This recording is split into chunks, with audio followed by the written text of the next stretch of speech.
real quick. Give me Surah chapter 42, verse 10. You just want to get that? Because, you know, the reason why we're glad you stopped. Because, what's your nationality? What's your nationality? Ethiopia. Okay, Ethiopia. If you know, the Bible talks about Ethiopians. The Israelites went to Ethiopia as well. Right. What we're teaching is so-called blacks, Hispanics, and Native American Indian, as well as those in the diaspora, the so-called African diaspora, the Biafra.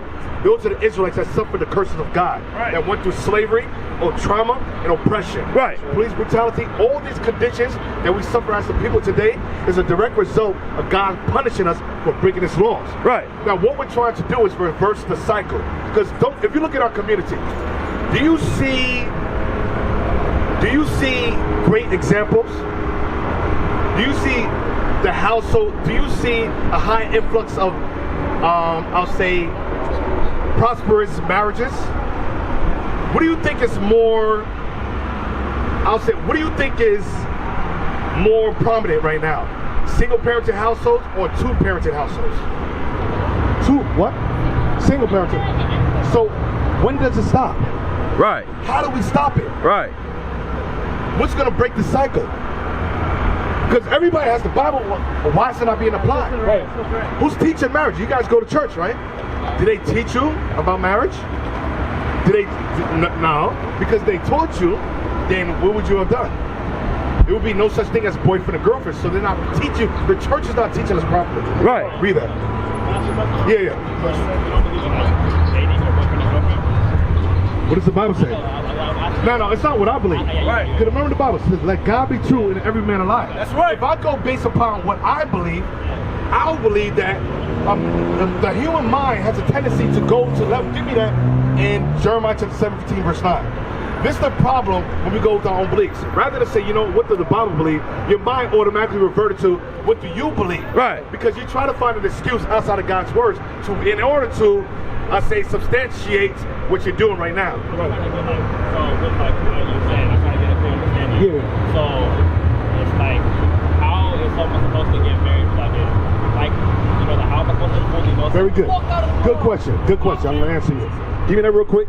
Jeremiah 17, verse 9, real quick. Let's read that. Jeremiah chapter 17 and verse 9. Bring it out. The heart is deceitful above all things and desperately wicked.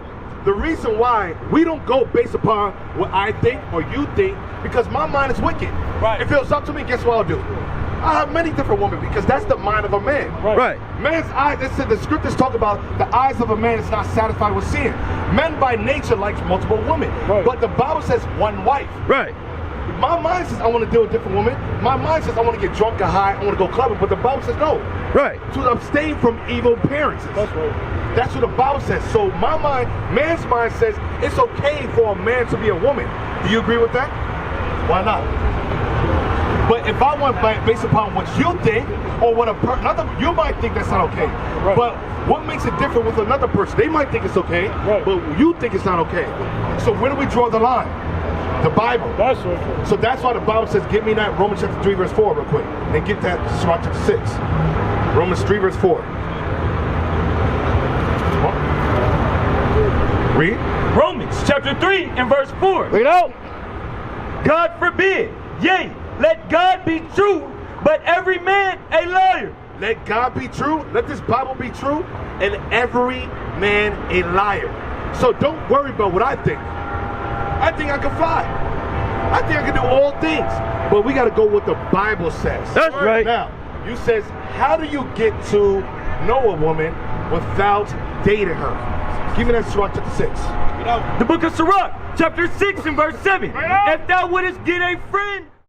Your wife or the woman that you decide to spend the rest of your life with, she's supposed to be your best friend before she becomes a lover. Right. So the Bible says, if you get a friend, prove it first.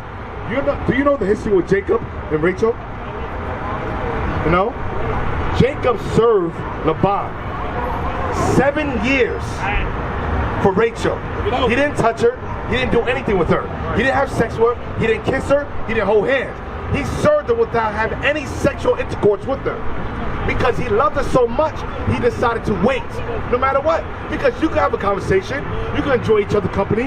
You can get to know one another. What you like. Case may be. What you need to find out if you guys are compatible and compatible according to the scriptures. But the Bible gives us a guideline on how to direct a relationship. If you look at the black community, what happens? Boyfriends and girlfriends. You taught at the young age, 9 years old.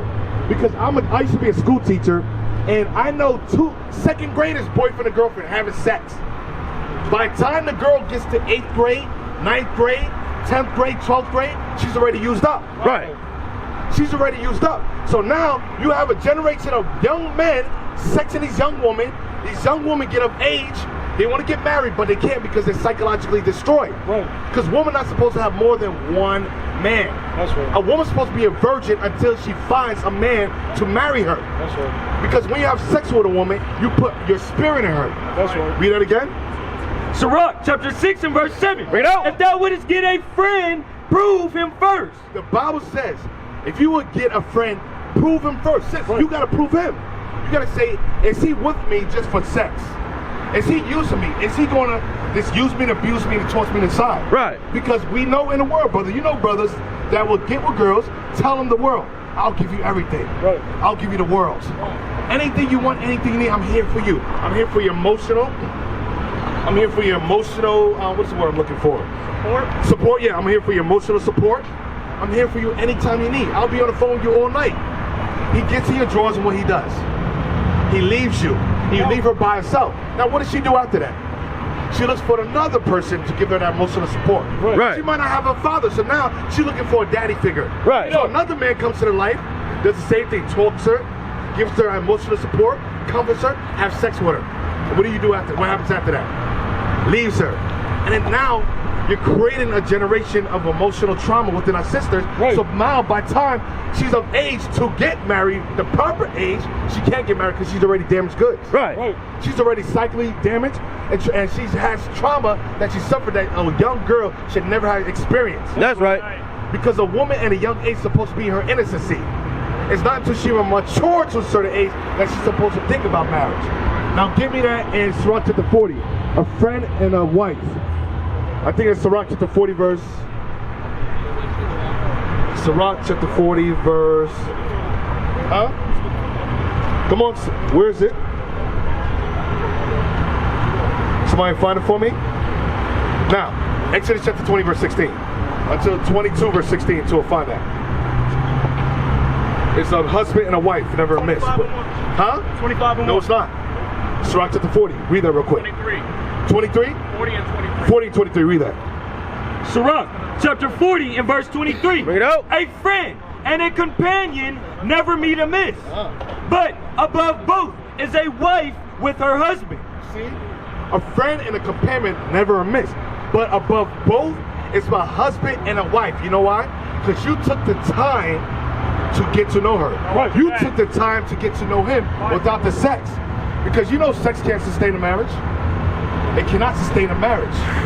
That's why within us, all of us are married. I proved my wife. We didn't date.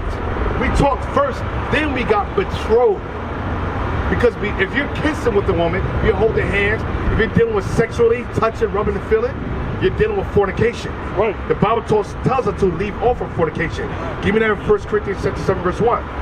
Paul warns us about that. But you're not taught this in the church. You know why? Because the church is not teaching God's laws. That's right. If the churches were teaching God's laws, we wouldn't have so many single parenting households. Right. We wouldn't have baby mamas, baby dad. We wouldn't have all unborn child out of wedlock. We wouldn't have gang activity or drug addiction. Because all this extends from what?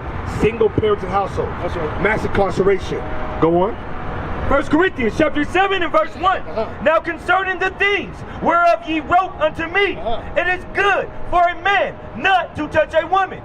Nevertheless, to avoid fornication, let every man have his own wife. Hear that? So the Bible says, read it again. Nevertheless, to avoid... No, verse 1. Verse 1. Now concerning the things whereof ye wrote unto me, it is good for a man not to touch a woman. What does that mean? Huh? No. You say it's not good for a man to touch a woman. Now, it doesn't mean like this, I give her a hug. What is it going into? Huh? Sexual, exactly. Now, when you kissing, hugging up on each other, touching each other, is that going to sexually touching somebody? Yeah, it is. Because what does that eventually lead to? sex. So that's why Paul says it's not good for a man to touch a woman, because obviously a man desires a thing of a woman desires a thing of a man. Right. When you get intimate with each other, touching it, that's what they was saying. First comes love, then comes marriage. When you deal with these things, it leads to different, that's what they call first base. Right. Then first base, you have second base. Right. First base is what? Touching. Then leads to second base. I'm closing at third base. Then home plate. Read it again. Now, concerning the things whereof ye wrote unto me, it is good for a man not to touch a woman. Meaning it's not good for a man to touch a woman sexually. Go on. Nevertheless, to avoid fornication, let every man have his own wife. So what does the Bible call that? When you're dealing sexually? Because you don't have to have sex with somebody to deal with fornication. But you could deal with them in terms of sexually and concerning touching, kissing. Those things go into fornication because... What is a nation?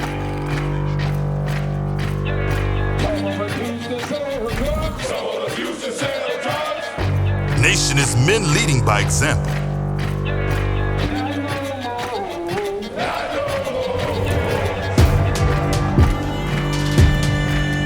Nation is family.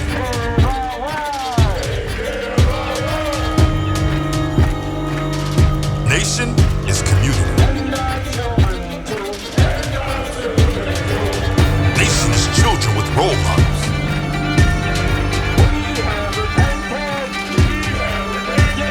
Nation is unity.